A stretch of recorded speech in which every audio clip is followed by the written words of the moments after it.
d'espérance. C'est-à-dire que on ne croit plus que les choses vont s'arranger. On ne croit plus à un avenir meilleur.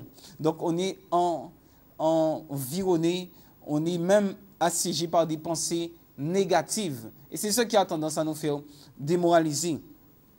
La Bible, au contraire, nous dira, elle va juste même à nous dire de nous réjouir au milieu des circonstances difficiles.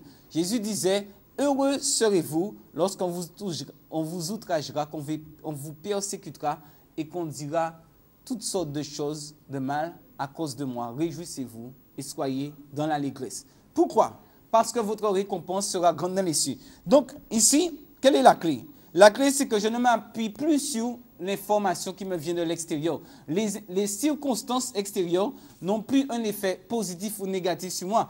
Tout simplement parce que je tire mon information d'une autre source. De quoi? De l'intérieur, de mon esprit. C'est dans mon esprit que je stocke les vérités bibliques.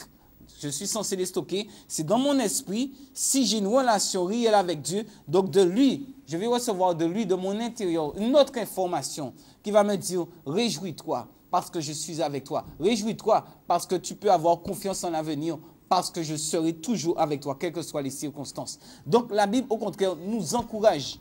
Lorsqu'elle nous dit de fixer les regards sur Jésus dans les moments difficiles, ce n'est pas avec les yeux physiques, mais c'est avec les yeux spirituels. C'est là que vient la foi. C'est-à-dire que c'est comme si spirituellement, je vois Dieu qui est avec moi. Et c'est pour ça que je ne crains rien.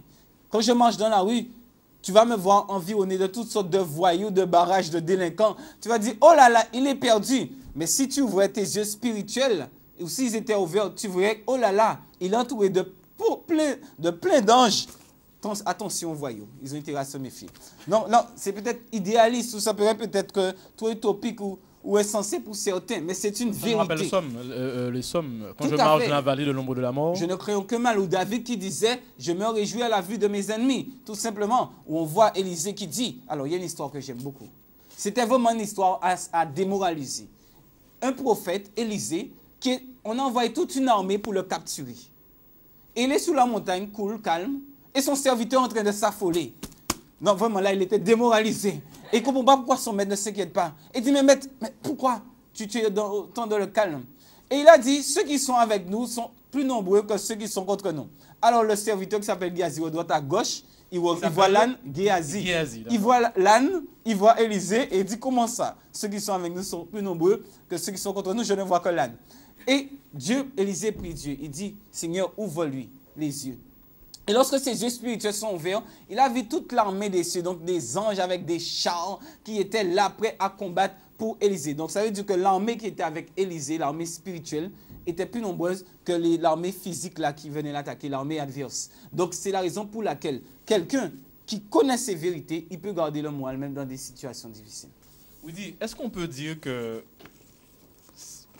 dans ces derniers temps, on restera plus d'actualité dans l'actualité en Guadeloupe, est-ce qu'on pourrait dire que les circonstances difficiles vont évaluer les vrais chrétiens, va différencier le faux, comment dirais-je, le faux moral du vrai moral? Parce qu'il y a des gens qui peuvent être joyeux tout simplement parce que leur papa a la plus grosse fortune du monde. D'accord. Et quand la fortune n'est plus là, où est le moelle? Tout à fait. Et je crois que Stéphanie l'avait mentionné, soit la dernière émission, une avant. Vous savez que l'épreuve, les moments difficiles, c'est là pour nous révéler qui nous sommes réellement. Quand tout va bien, c'est facile de dire je suis beau, je suis fort, je suis intelligent, etc. C'est lorsque vous êtes secoué. C'est que la Bible appelle l'épreuve. Que dans le couple, quel que soit le domaine, que dans le boulot. Quel que soit le domaine, c'est lorsque les choses deviennent plus difficiles que tu peux savoir qui tu es réellement. Et qui est avec toi. C'est là qu'on apprend à savoir en qui tu te confies. Est-ce que tu te confies sur ce que tes yeux voyaient? Si j'avais mon travail, mon patron qui est gentil, charmant, d'accord? Et maintenant que l'entreprise a brûlé. Maintenant, ton appui qui n'est plus là. Et c'est difficile pour les personnes justement qui peut-être vont perdre leur emploi. À qui vas-tu te confier? Et c'est là qu'il faut porter les yeux sur quelqu'un d'autre.